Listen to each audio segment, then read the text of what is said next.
सोलापूर शहराच्या दीर्घकालीन पाणीपुरवठा समस्येवर कायमस्वरूपी तोडगा काढण्यासाठी प्रस्तावित 1478 कोटी रुपयांच्या पाणीपुरवठा योजनेच्या अनुषंगाने महत्त्वाची बैठक आज प्रवीण परदेशी यांच्या अध्यक्षतेखाली पार पडली। या बैठकीत जागतिक बँकेकडून प्रस्तावित कर्ज प्रकल्पाचा अंतिम तांत्रिक आराखडा आणि पुढील कार्यवाहीचा आढावा घेण्यात आला। बैठकीस महापौर स्थायी समितीचे सभापती, महापालिका आयुक्त तसेच संबंधित विभागांचे अधिकारी उपस्थित होते। यावेळी प्रवीण परदेशी यांनी पाणीपुरवठा योजनेचा सविस्तर व अंतिम TPR 20 जुलैपूर्वी शासनाकडे सादर करण्याचे स्पष्ट निर्देश प्रशासनाला दिले। 1378 कोटीची योजनेची या ठिकाणी आज प्रवीणजी परदेशी साहेब यांच्या मार्गदर्शनाखाली बैठक झाली। ह्या बैठकीत आयुक्त साहेब या 1478 कोटीची योजना जी आहे या योजनेच्या बैठकीला आयुक्त साहेब, प्रवीणजी परदेशी साहेब, चेअरमन चाकोते ते आणि मी या ठिकाणी उपस्थित होतो। या ठिकाणी शासनाला आपल्याला 20 जुलैच्या आत आपल्याला सर्व DPR प्लॅन आपल्याला सबमिट करायचं असं ते या ठिकाणी सांगितलेलं आहे आणि त्याप्रमाणे महानगरपालिकेची पूर्ण तयारी या ठिकाणी झालेली आहे। 20 तारखेच्या आत, मला वाटतं 14 किंवा 15 तारखेलाच आपण या ठिकाणी सबमिशन करत आहोत।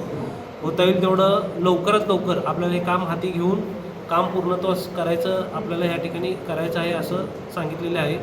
मला वाटते 2-1 वर्षामध्ये हे काम पूर्ण करायच्या दृष्टिकोनातून आपण उतरत आहोत।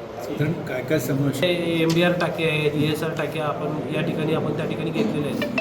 जेवढे नवीन जागा आहेत, काही ठिकाणी महानगरपालिकेची जागा आहेत, काही ठिकाणी प्रायव्हेट जमीन आहेत, किती टाक्या कुठं कुठं बसतात त्याचं पूर्ण डिटेल DPR आणि मला वाटतं एक 1200 किलोमीटर आपली जी लाईन आहे त्या लाईनचा त्या ठिकाणी समावेश करण्यात आलेला आहे। आणि जो आपला पॉवर सेवरचा जो विषय आहे त्याला संलग्न जो 50 कोटीचा जो प्रोजेक्ट आहे तो प्रोजेक्ट त्यात अजून थोडंसं कॅपॅसिटी आपल्याला अजून काय त्यात वाढ करता येते का, मुख्यमंत्र्यांनी आदेश दिले होते की त्यात काय अजून वाढते का बघा म्हणून, ती देखील आपण ह्या ठिकाणी वाढवून आपण ते DPR त्या ठिकाणी समावेश करून पाठवतो। आता परत एकदा त्यांनी काय सांगितलं की पूर्ण डिटेल आम्हाला ह्या ठिकाणी जागा जे डिटेल आहे आम्हाला ह्या ठिकाणी पाठवा म्हणून त्यांनी सांगितलेलं होतं।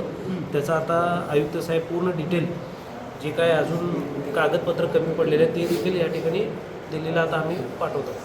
पूर्वीची जागा होती आपल्याला 60 MLDची आपण पाठवली होती, त्याला वाढीव आता आपल्याला 30% जागा या ठिकाणी लागणार आहे आणि जी 30% जागा आता लागणार आहे त्याचं डिटेल फाईल आम्हाला पाठवून द्या तुम्ही असं त्यांनी सांगितलेलं आहे। आणि आपल्याला आता करताना पूर्णच मोठं प्रोजेक्ट आपल्याला या ठिकाणी करायचं आहे। जी 60 MLD आहे ती आता 90 MLD होणार आहे। मग तो 90 MLDचा जो विषय जो आहे त्या ठिकाणी आपण त्याचं डिटेल फायलिंग आपण त्यांना पाठवतो। रेडी रेकनरप्रमाणेच आपण या ठिकाणी डिटेल DPR आपण पाठवणार आहोत आणि त्यांनी पाठवून असं सांगितलेलं आहे। आपण आता 20 तारखेच्या आत आपण तयारी तर महानगरपालिकेची पूर्ण झालेली आहे आणि ते आपण पाठवतो।